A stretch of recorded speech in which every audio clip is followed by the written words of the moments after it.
All right, it is August 14th, a Monday. This is episode number 710 of Let There Be Talk. Welcome aboard. Hope everybody had a great weekend. Hope you're still alive. That's why you're listening, because you are alive. Are you alive? Anyway, good to have you here. Lots to talk about today. It will be a solo episode, and I hope that you enjoy the ride. Great weekend. I was out doing shows all weekend. I was at the Comedy Store and the Hollywood Improv. Great crowds. A lot of new jokes starting to happen. Starting to feel good about them. They're working. I'm tinkering on the material. But had a fun weekend. Weather wasn't too hot. Just been home for... I've been off the road now, I think like three weeks. I'm ready to get back out there, which, by the way, some road shows are coming up. I'll be headlining at the Comedy Store in La Jolla, September 8, 9, and 10. I'm going to be at Boxcar Comedy in Utah, headlining 2 nights. Also, a new show at Colorado Springs. And that is... at the funny pages. I'm kind of umming right now because I'm trying to remember the dates, but they're all at deandelray.com. Come see me headline. And then, of course, a bunch of dates at the end of September with the man, Mr. Bill Burr. So those are the shows coming up. Come see me headline.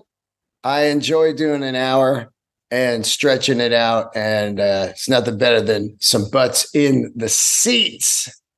And some new clubs, so that'll be cool. Support the funny pages and Boxcar Comedy. These are new clubs, and they reached out to book me, and that's just a miracle. When you don't have an agent or a manager, it's fantastic. So thank you to both those venues. And also, I'm doing the Flyover Comedy Festival in, where is that? St. Louis. That'll be great. It's going to be very cool to do a festival. I haven't done one since the Montreal Comedy Festival. I think around 2018 I did that.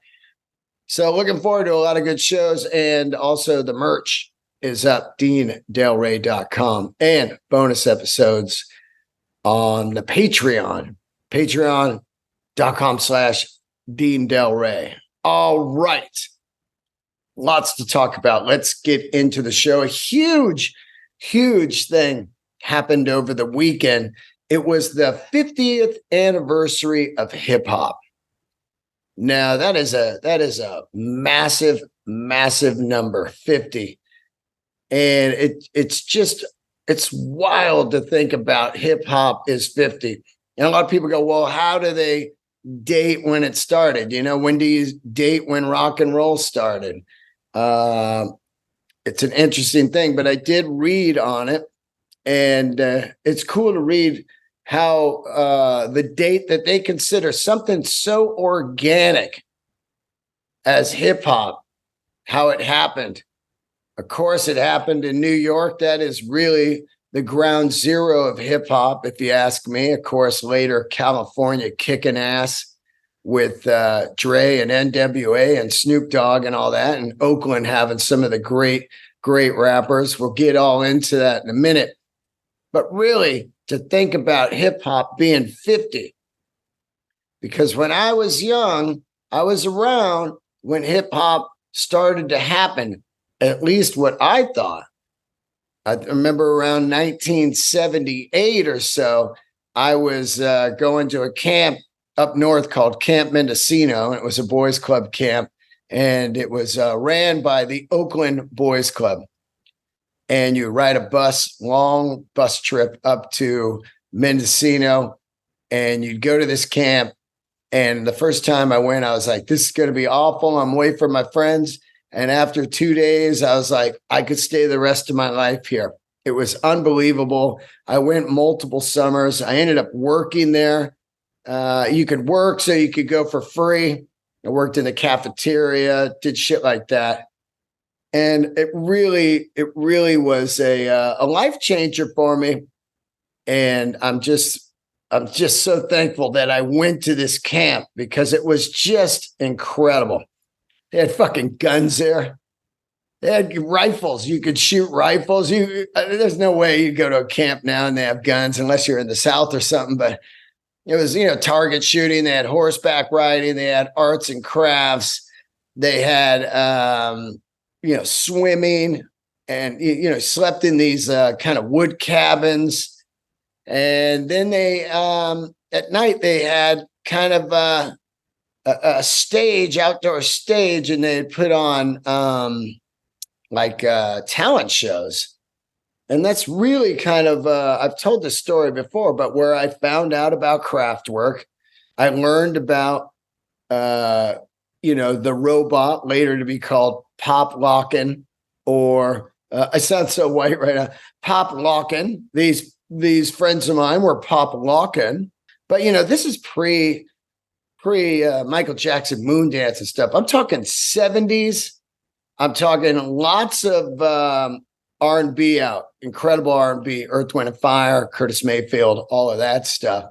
But I started hearing Kraftwerk. They were doing the robot. It was blowing my mind. And then by 79, really is when myself and probably most people heard Rapper's Delight. And that kind of, to me, became the ground zero for hip hop getting into kind of semi-mainstream at parties, being played at parties. And then, of course, Blondie being influenced by that and doing Rapture, which is an incredible song also. But I was way into the Sugar Hill Gang. Had it. It was, it was kind of a extended play, long play, a full record, but it was just one song. But little did I know until I would say around the time I started talking to Glennie Friedman, who I want to give a shout out on this podcast. He did the podcast years ago when I was living in New York, and he shot some of the greatest early hip hop photos of all time, featuring Public Enemy, Run DMC, the Beastie Boys, all of that incredible fashion and everything. But I had no idea that I knew that there were people before Rapper's Delight, of course, but it wasn't out in the mainstream. So this is how they date it. And I really love this. They date it like this. August 11th, 1973, DJ Kool Herc, back to school jam party. He called it at his apartment. And he had a big party and he busted out a couple turntables and guys just started rapping over while he was mixing on the turntables. That is an incredible fucking, an honor to have. Can you imagine? Yeah, I had a backyard party and hip hop started. That is a fucking mind boggler to me. There's probably not much cooler than that in the music biz. If you think about a story on how something started, how rock, how country and all that, it's just wild to think. Here, this guy has a backyard party and it's basically the ground zero, the birth of hip hop. And over my lifetime of listening to hip hop, I fell in love with hip hop. There was of course, an era where I was just kind of like out for a while. There was that whole, bottle popping, rim spinning type of hip hop where it was just, there was nothing really happening. It was just more kind of club music. But over the years, now let's just say 50 years, I'm turned on to it by 79. And then I start to get into it pretty heavy, listening to hip hop at the same time I'm listening to rock. And I've said it many times before, NWA and Ice Cube and all, and Ice-T and LL Cool and Run DMC, of course, that was all like new metal to me. Like they came out just hard hitting and it was just as intense as metal to me. And I loved it. I loved it. I love the early fashion, man. These glasses I'm wearing right now are 100% influenced by the early days of hip hop. Just the killer sneaker culture, everything that it spun off from hip hop. It's just wild. Adidas sweatsuits, sneaker culture, glasses, jewelry, the whole thing. I loved all the fashion. I didn't go for the baggy era. I was never into the baggy, saggy pants and stuff like that. I never got into that. And it was wild once you saw that went away and hip hop got into kind of dressing almost rock. Not in an 80s rock way, but kind of more of like a Strokes type of way, where you would see guys like, wearing like leather jackets and skinny jeans, sneakers. And that's when it's just started to cross, But it's just so cool to think about something like hip hop starting 50 years ago, and here they are. They're having a celebration. They had it over the weekend at Yankee Stadium, a concert that went 8 hours long with some of the greatest, and Run DMC's last show ever, they say. I'll never forget when I talked to Daryl on the podcast. It was just wild to talk to a man who was there way the fuck at the beginning, man. Way at the beginning, and still alive and doing hip hop and rock records. And of course, the mighty Rick Rubin and all of that crossover. And then the Beastie Boys kind of changed my life full on for years. The first record, License to Ill, singing them at the Stone 2 nights in a nightclub, small club, full blown radical. And then dropping a record like Paul's Boutique that was absolutely just mind-boggling to me. The Sgt. Pepper's or Pet Sounds of hip hop, just wild. And it's been with me most of my life. Now there are these people out there that really blow my mind that just never listen to hip hop. It was just crazy. It's almost impossible not to listen to hip hop. It's everywhere. It's in the Starbucks. It's at a sporting event. It's at transportation. If you're on a bus or getting on a plane or an airport or anywhere, man, hip hop is everywhere. And there's so many great memories I have of hip hop. Seeing hip hop live, that was really bizarre too. Early hip hop live, where it was really kind of raw, and they were trying to figure it out too. Like, how do we do this? You got a DJ up there. Do we do just 4 songs and split? Was it kind of like the 50s of like Motown, where you just send out 4 or 5 hip hop artists? That's what they started doing big shows and putting it all together.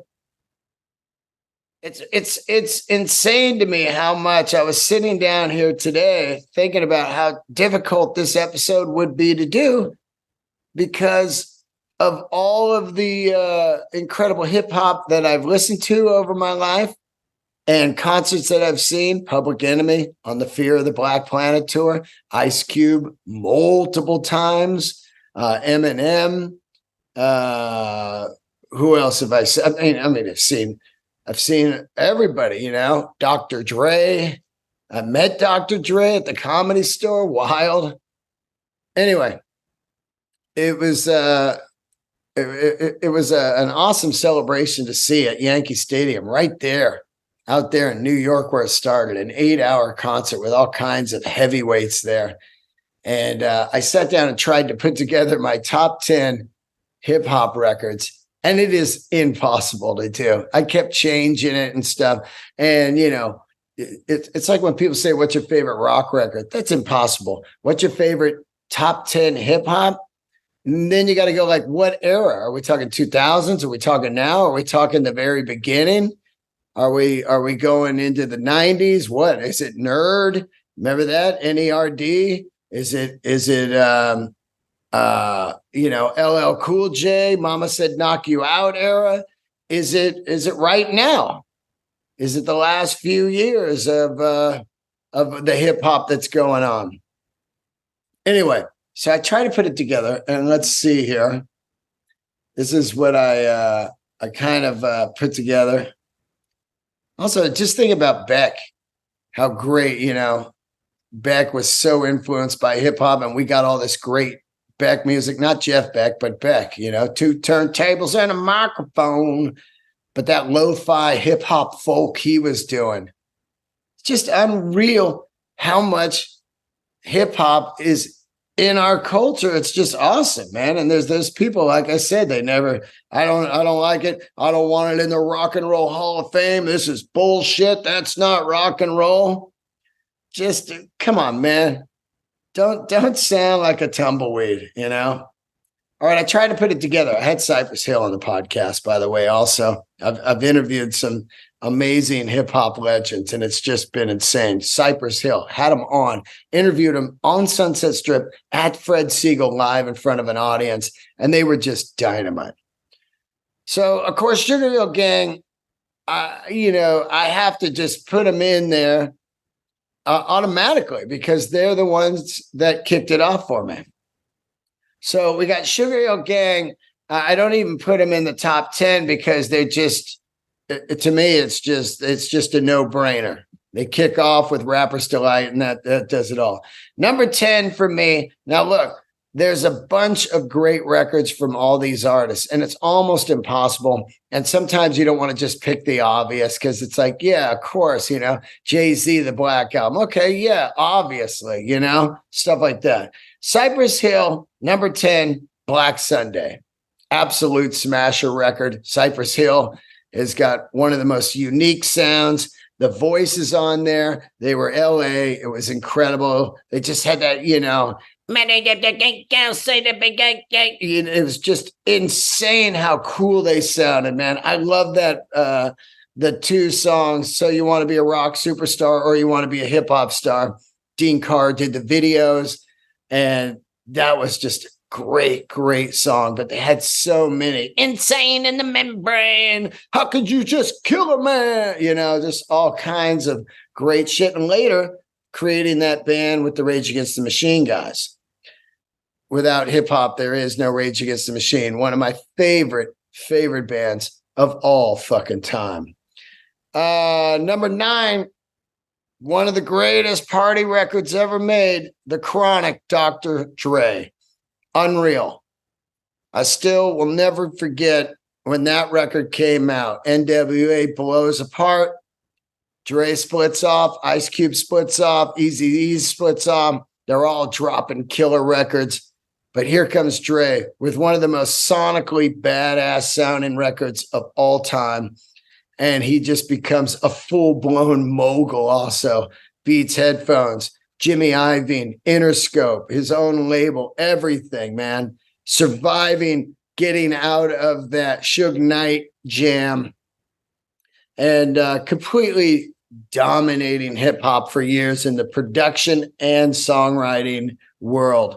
Dre, just a killer, man. Met him at the store, like I said. I had one of those magic sets one night, just really kicking ass in the Comedy Store main room. Eleanor Kerrigan came out to the parking lot, said, "Hey, man, someone's looking for you."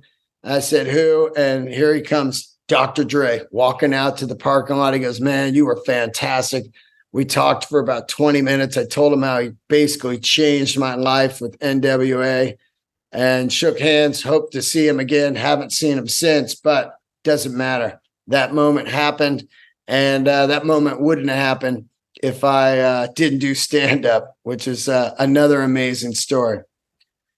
Number 8, right there, his partner in crime, Snoop Dogg, with Doggy Style. And there's a song on there that I think is one of the greatest hip hop songs of all time. Murder Was the Case That They Gave Me. These 2 records, of course, they're giant, big records and obvious records, but they're huge hip hop records, and really fueled the industry. They're a lot like Guns N' Roses' Appetite. You got Dre, you got Snoop Dogg, and then, of course, Tupac, and the whole fucking world is looking to sign hip hop artists nonstop. There were dudes at Interscope hired 20, 30 people just to make beats all day in little cubicles, just making beats for these artists as they brought them in, and just doing a full blown Hitsville style Motown hip hop factory. Unbelievable. And we got some of the greatest music that was made for that era. It was just unbelievable. Number 8. This is one of the greatest records that I own in a collection that I had on vinyl. I don't have it on vinyl anymore. I sold my vinyl, and one of the great concerts I saw, I went to a show, and it was Rage Against the Machine, the Muse, and Lauryn Hill. And it was an epic concert at the LA Coliseum where the Raiders used to play. And this Lauryn Hill record, The Miseducation of Lauryn Hill, is a goddamn masterpiece. It is incredible how good this record is, man. I put that record on probably for a solid year. Just played it all the time. And I fired it up today. And I just love this record. I still love it to this day. I love Lauryn Hill. I think that she is just a badass, man. And that's it, man. And the only female in my top 10. And she is just over the top. Number 7, Jay-Z. I could have easily said the Black Album.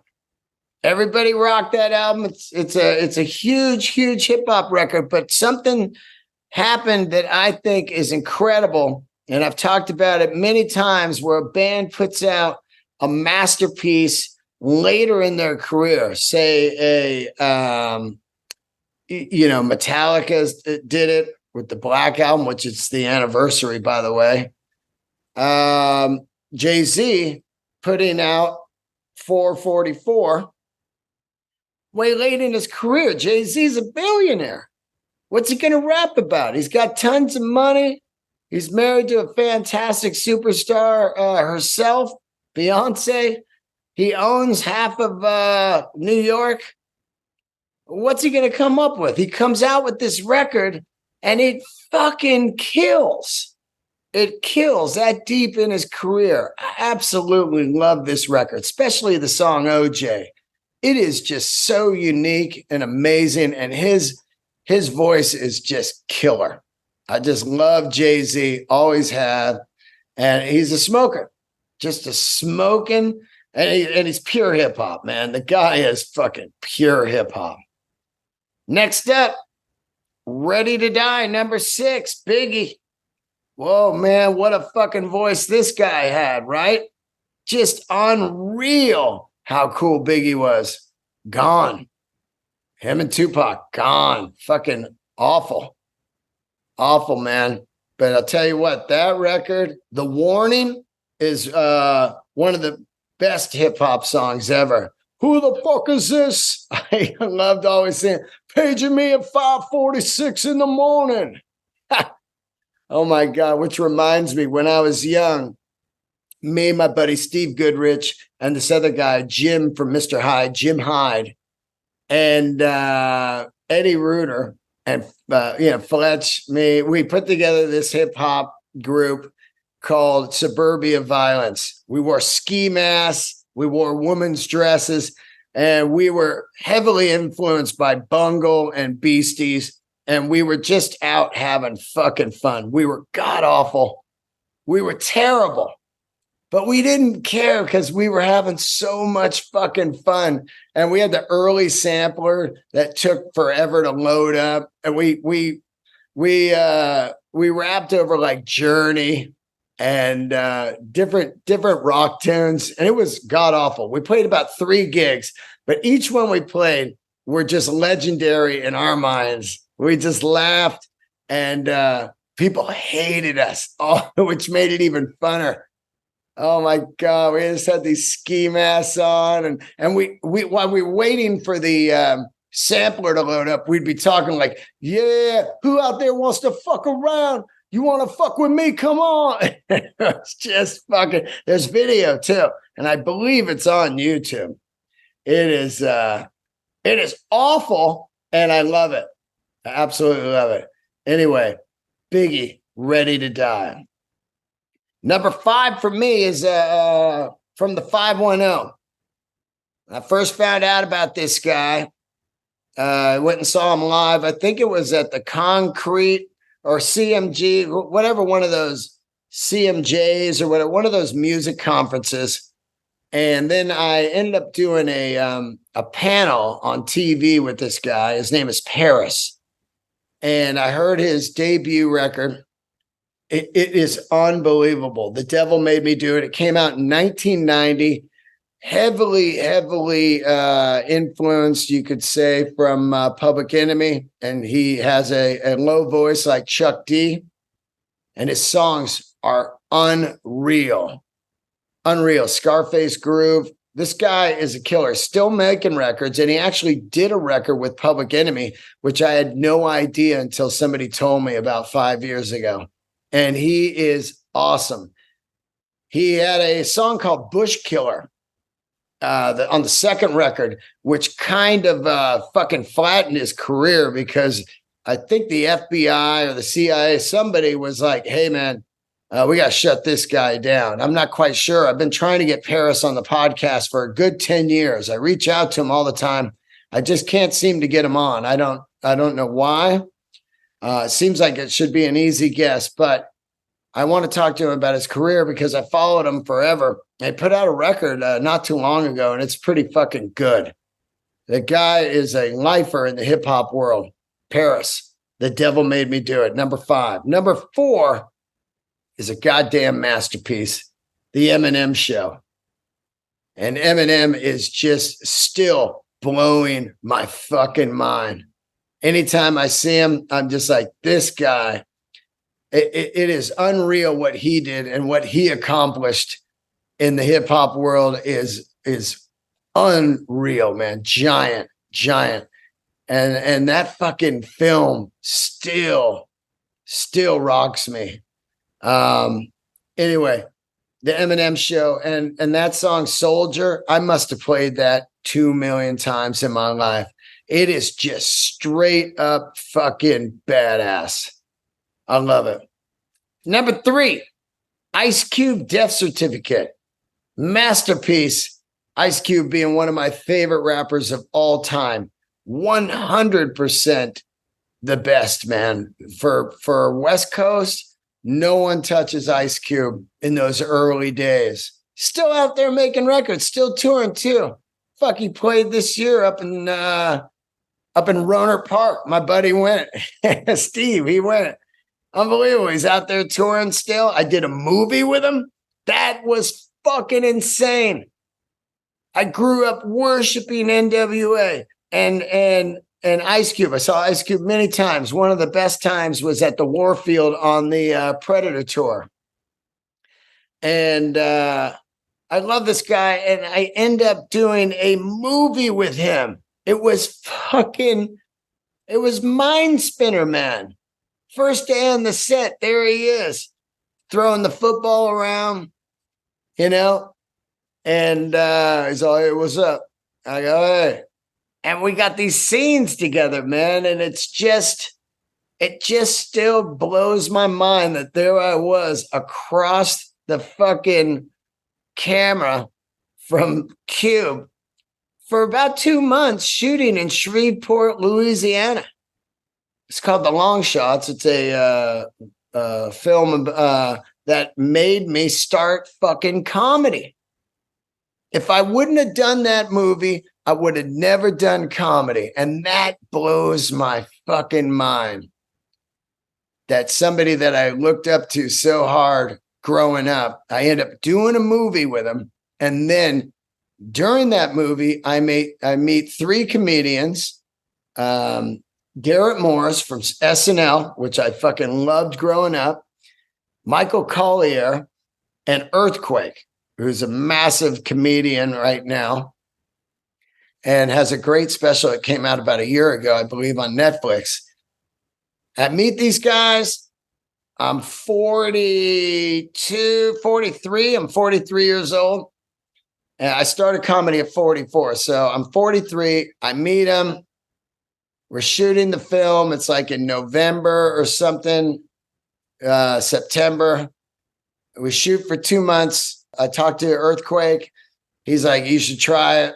First, he was laughing at me like, man, you too old, dude. Come on, man. You ain't doing comedy. But he realized maybe I could do it because I was riffing on the script and making people laugh. I went home, started comedy, went to that Comedy Store, never stopped. And that was December 6th, 2009. So it's weird to think about. There it is, hip hop leads me into a comedy career. It is, that's insane to me. I can't even, I mean, you know, people say write the book. I do need to write the book, man, because it is just nuts how life works. It's really weird. Number two, probably arguably maybe the best hip hop record ever made to me, but it's not number one. Number two is Beastie Boys' Paul's Boutique. And you think about Beastie Boys, when they came out, you got to fight for your right to party.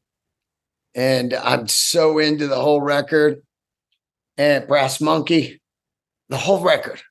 And then it kind of gets a little stale quick because it kind of turns into kind of fratty music. And after a while, I'm like, yeah, I'm kind of over that. They disappear. They come back. They drop Paul's Boutique. First video, Hey Ladies, shot in Silver Lake. They're wearing those fucking crazy clothes that were left in a closet from the house they were renting, some old people's clothes. It's the first time I hear about Silver Lake. And it's the first time I hear a record like Paul's Boutique ever. Like I said, is it the Pet Sounds? Is it the Sgt. Pepper's of hip hop? Absolutely. Hundreds of samples in there. The album cover's a masterpiece.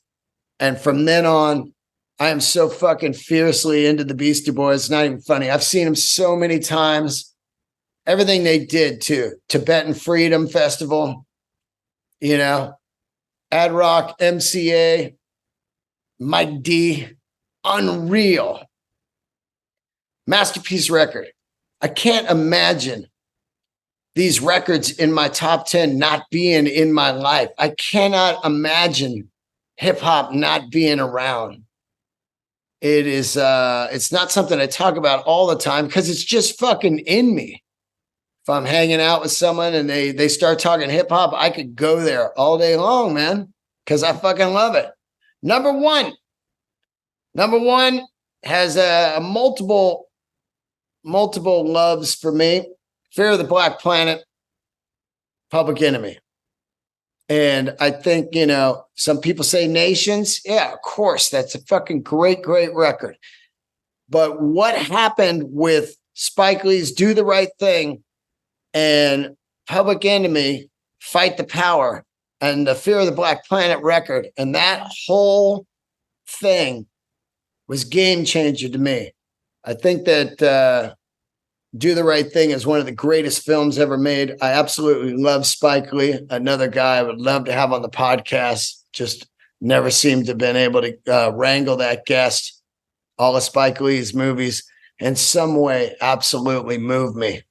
Jungle Fever, Do the Right Thing, Get on the Bus, and on and on and on and on. But Spike Lee, man, he is 100% hip hop also. Just, I mean, he's not a rapper, but he has opened up my eyes to all of that world with his films and his soundtracks to the films. And I tell you, man, I saw Public Enemy at the Shoreline, me and my buddy Cab Daddy. And when we went with Ray Love's manager and Tupac's manager, and we went to the Shoreline and we saw Digital Underground and Public Enemy. And I will never forget how fucking amazing it was. I've seen Public Enemy multiple times, but that night at the Shoreline was a game changer. So, like I said, it was really hard to put together the top 10. People are like, wait a minute, NWA's not in there? No, I love MWA, but I think it's a 4-song record. And I've always said that. I think it's a 4-song record. I think Ice Cube's solo records are way, way better. Of course, you don't get all the guys, but we got Ice Cube, we got Snoop Dogg, and we've got Dre solo records. Snoop Dogg wasn't in NWA. I know that. But what I'm saying is we got all those great records out of those guys. And NWA was definitely an incredible starter. And that movie was fucking great. That had all of the odds to be awful. And it was smoking. So yeah. And then also I wanted to put Tupac in there. I love Tupac. But shit, man, I kept trying to squeeze it in there. And of course, Tupac is fucking great to me. Some people don't think he's great. I think he's great. The one thing about Tupac was he just put out so many songs, though. I thought that if Tupac would have just did 12-song records, we would have fucking masterpieces, like 2 or 3 masterpieces in a row. His songs have like 20 his records have like 20 songs on them, and it is a lot to take in. Anyway, so happy birthday, hip hop. Like I said, I just trying to do a little bit of justice to it, of my love. I am not the hip hop expert. I just know how much I love it, and I was there for many, many years of it. And it's just, I'm so happy that that it's in my life. You know, it's crazy. Like I said, that people don't listen to him. Okay. Some other things to talk about. I will tell you one thing that kind of shocked me a couple of days ago. Let me get a little hit off my water here. A couple of days ago, somebody sent me over an AI track. Now, I've been getting a lot of AI tracks over the last 4, 5, 6 weeks. And in that period of maybe 2 months, how quickly the AI is getting better and better is mind-boggling and scary. First couple times, people send over tracks like, hey, here's James Hetfield singing Donna Summer.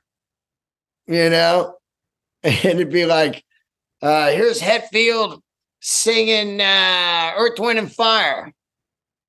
And they were kind of close, you know, or here's such and such doing this and that, you know, and the AI it was fun to listen to and kind of close.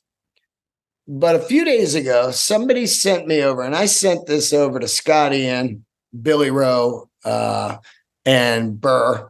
I sent it to some serious AC/DC freaks like myself.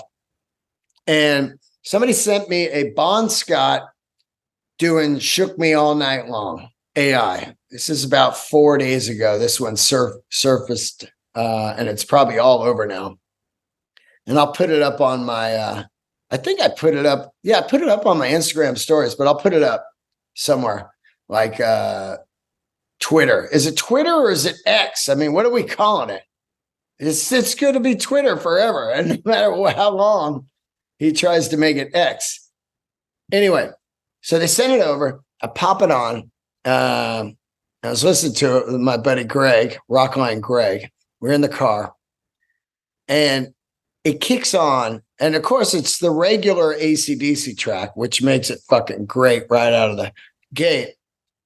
And all those years of people saying, you know, Bon Scott wrote the Back in Black record. We know it. They got the books. They got the lyrics right when he died. They came in. They confiscated them. No way could you make a record that good in a few weeks. And, you know, we've heard it over and over and over and over. But in a world pre-AI, which is just a few months ago, it was just always just wonder what it would be like. And even some people tried to sing like Bon and then put it on YouTube as like a long lost demo. That shit. I could tell immediately it wasn't Bon, no matter how good somebody does it. And even I was talking to Billy Rowe and he goes, man, you should go in the studio and do Hell's Bells or something in the Bon voice. And I said, it's physically impossible for me because my brain is so embedded with the Brian Johnson vocal that I would never be able to sing the Back in Black stuff as the Bon voice. And I just couldn't do it. I wouldn't know how to do it. But now that I heard this AI, it could kind of show you how it would be done. And also part of me is like, why? Brian Johnson absolutely crushed it with one of the greatest vocal performances I've ever heard in my life. I love Bon Scott. I love Brian Johnson. The first 3 Brian Johnson records, I think, are just masterpieces also. So it is interesting, though, now with this AI. So we put it on, it comes on, and it blows my fucking mind. It is almost perfect. And we're like a couple months into these AI kind of fun what ifs. I kept thinking in a year or so, you'll be able to hear the entire Back in Black record with a perfect Bon Scott AI. And really what I'd like to hear is Hell's Bells, Have a Drink on Me, and what else? Back in Black. A few others on there. I'd really like to hear what that would sound like.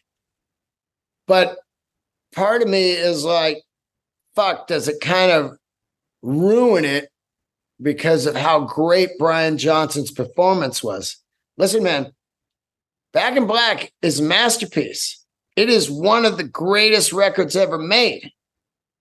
But one of those reasons, and almost, I would say half the reason, 50% is the songwriting. And I would say, the songwriting is so next level. But the other 50 is the band and Brian Johnson's performance. This guy came in unknown and sang it like he wasn't going to be there in a month. I'll come in and just fucking belt it out. He didn't even sing that style. And he comes in and somehow Mutt Lange and the band have a vision that this guy is going to work. And even when I interviewed him, when I interviewed Brian and Angus, I said, when he came in and auditioned, how did you fucking have a vision that this was going to work? And also, he didn't try to do Bon Scott. So it's just a complete original masterpiece, something that has never fucking been done before. You lose your singer and you become even bigger, and you have the second biggest selling record of all time. That being said, I will tell you this right now. This Bon Scott AI vocal is unreal. And at some points, it is goosebump chilling, man. There's a part on there, that Bon has that swagger. And somehow the AI has mimicked the swagger perfect on the vocal phrasing, which is insanely scary that this computer AI can just mimic the swagger of a vocalist. Look, I can understand the AI being able to mimic Rogan and the podcast talking, because they got that AI Rogan episode with Steve Jobs. I can understand a talking type of swagger, but a singing swagger, the tone, the phrasing, everything, it was almost 100%. And we're only a few months into these jams. So I will post that up and on Twitter and Threads. Are you following me on Threads? And I'll do it again on my Instagram, and I'll put it on the Patreon. It is fucking nuts. Speaking of that, also Flick of the Switch is an anniversary. It seems like every day it's an anniversary of all these great records, because that's what happened. Records came out all through the year. So every day it's like anniversary of the Black Album, anniversary of Flick of the Switch, anniversary of, it's going on. But it was funny. Flick of the Switch, AC/DC posted up a video from the tour. And it was a live. I went to the tour, Flick of the Switch. It was a live footage. And Cliff Williams is playing a Steinberger bass. That's one of those straight basses like Devo would play. I think Sting played one for a while. And they have no headstock. I fucking really love them. They're wacky and weird, and it took off. People were playing them. And I think Cliff Williams, I don't think I talked to him about it, but I did talk to Paul Stanley about him playing one. He had the Steinberger guitar, and he said that tour, his back was fucked. So he switched to that guitar. And I believe it's on the, whatever, the record after Lick It Up. It's Tears Are Falling record, and he's playing a Steinberger. You can see it on YouTube, like live in Brazil or something. It looks so funny. But Cliff Williams playing one, because he's always played Fender. You see him up there with the Fender, and then all of a sudden he's got the Steinberger bass, and I'm like, God, that's fucking hilarious looking now when you think about it. I'm surprised that Malcolm didn't come over and go, hey, mate, that bass is shit. It looks awful. Get rid of it. Malcolm, the boss man. I want to give a shout out to Philip Ellis, Dodger Phil, for sending me some amazing vintage Dead shirts. Thank you so much, my man. I appreciate that. And let's see. I also want to send some fucking love out to the people in Maui. This is just awful. It's just, oh man, it's beyond tragic. So my heart goes out to the Maui people. And God, man, I just don't even know. It's just awful. I keep seeing the footage, and I'm like, God damn, this is. These fires are crazy, man. We live in California and been around these fires now for years, and they're scary, and they wipe out shit, man. That fire that wiped out Napa and Chico and Santa Rosa.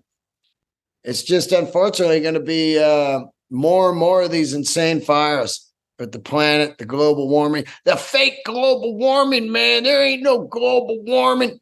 If you look at the history of the earth, it gets really hot, then it gets cold. This happened before, man. People are just awful, man. People are just awful.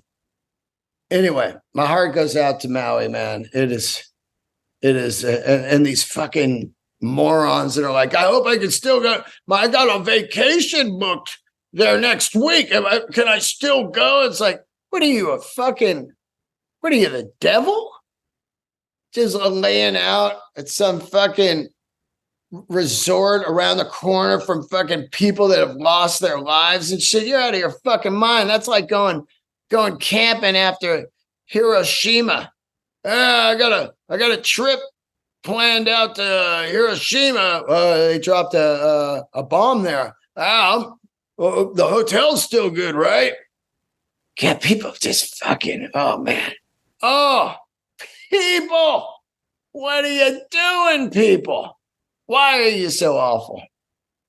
Anyway, I want to tell you, Brody Stevens, great show coming up. We celebrate Brody every year, and it's coming up on the 18th here, 818 day at the Comedy Store. Come down. It'll be me, Sklar Brothers, I think, are on it. Dane Cook, Mark Maron, Craig Gass, myself, we're going to be celebrating the great Brody Stevens. I miss this man immensely. And there will also be a Festival of Friendship, Brody Stevens walk and softball game. And you can find that all on Festival of Friendship Instagram. And you can get your tickets right now at the Comedy Store website. So I miss you, Brody, all the time, every day. You got it. Oh, speaking of Brody loved to play the fucking the stool and the drums. I fucking love that. And he would rock out to some classic 80s tunes. Nothing better than passing by the main room and just seeing Brody in there just fucking playing the sticks, you know? And then he would stop. I said, listen. Fucking loved it. I got one of his drumsticks still here at the house. But it reminded me, I was watching Instagram and a Billy Idol video came up. It reminded me of Brody because he would just pick different songs out of nowhere. And it was Eyes Without a Face. 1983, this video came on. And it was one of the funniest fucking videos to look back on and see now. I hadn't seen it in years. And I love Billy Idol. Love Steve Stevens. Had Steve on the podcast. A great guy. Great records. Great songs. But to look at the video, it is so fucking funny, man. Just full 80s girls, you know, and just Eyes Without a Face. And these girls are like right up on him.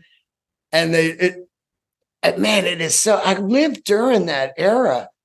And it's wild to see now how much of a costume we all wore when we were out, just normal daily life, just a full costume. And you don't really notice it.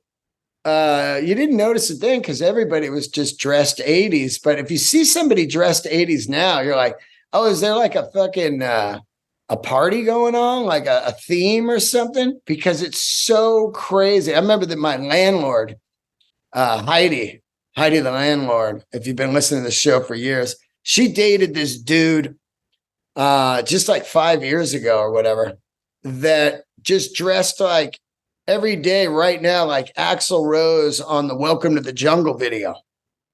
And this is 2020, 2021, right in there, like 3-4 years ago. And he would just walk around town looking like Axl. And it just looked like a fool. I'm not knocking him, but it's so wild to see when somebody is just so like, hey, fuck you, this is my look. Which is really not his look. He grabbed the look from something, a whole different era. And nobody else is catching on, you know, like, yeah, I'm gonna. That was the thing in the 80s. You know, your rock stars dressed, and then you dressed like the rock stars, and everybody was kind of dressed like that. But to see one person dressed like that now is wild. Like you're just out at the grocery store getting some avocados, and you look over and you see a guy that's like 26, and he looks like Axl from the Welcome to the Jungle video. You're like, oh, all right, dude. Fucking hats off, dude. I'm not knocking it. It's just wild to see. I'm sure people look at me and go, look at that fucking weirdo with giant glasses. You know, I get it. But it's wild to see somebody just, because that was a night look. You know, like daytime rockers didn't go out. In the 80s, rock didn't go out until the sun went down, man. That's just how it was. You didn't go down to the grocery store in your full regalia. It was usually sweatpants laying around and some fucking kind of rock t-shirt, because you were totally hungover. So you wear sweatpants and a rock t-shirt until the sun went down, and then you threw on your fucking rock regalia, opened up the closet. You're like, there it is. Black skinny jeans, some cowboy boots with some fucking spurs on them in case you might be riding a horse. And then multiple belts, some rings and jewelry, earrings, of course, multiple earrings, some sunglasses at night, maybe a hat, but mostly likely not a hat because you don't want to fuck up your hair. The people wearing hats were usually going bald, thinning out the hair. And that was it. You never, during the daytime, you just didn't see the rock and rollers out. They were just in the fucking house, or they're working their construction jobs like myself, slinging hammers, wearing Levi 501s and some shitty boots and some kind of fucking long sleeve shirt so your tattoos wouldn't fade. Got to keep those tattoos out of the sun, man. Anyway, so yeah, if you get a chance, check out the Billy Idol Eyes Without a Face video. It is crazy. Rest in peace, Robbie Robertson. We lost Robbie Robertson from the band. One of the greatest bands ever. The Band, of course. Some insane songwriting. One of the most original sounding bands of all time. And talk about a look. Those guys wearing the suits. Nobody was doing that. I remember when the Wallflowers started, Jacob's idea was like, let's bring back the suits. Let's dress fucking classy. Let's make this an event. And man, did the Wallflowers look cool doing it. It didn't look like costumes. They were wearing fucking great suits. And you look at the band, they always looked great. Everybody sang in that band, and everybody played the shit out of their instruments. And that last waltz and the whole story about it was Scorsese shooting it, and everything about the band from the Dylan era all the way up is just unreal. I never saw the band. I was too young, but I listened to the band. There was a time where I listened to the band, Neil Young, Wilco, Lucinda Williams, Wallflowers, Sunvolt, and who else? Tom Petty, the Wildflowers record, like nonstop, just Americana was pumping through my veins for years. And the band was mind-boggling to me how insane they were. It is unreal. Anyway, pour one out for the Robbie Robertson. Great, great player. There was all that sticky stuff for years over stealing songwriting and all that, publishing. And so I always chalk that up as just band shit, man. That's just band shit, unfortunately. But thank God that we got the band. And oh man, what a fucking songwriter. Anyway, shout out. I hope to see you guys out at some shows. And don't forget about the Grail podcast is back up and running. Brand new episode up right now. You can get the Grail on YouTube and all of Let There Be Talk on YouTube. Subscribe to the channel. I love all you guys. Thanks for tuning in. And happy birthday one more time for hip hop. 50 years old. Candles lit, my friends.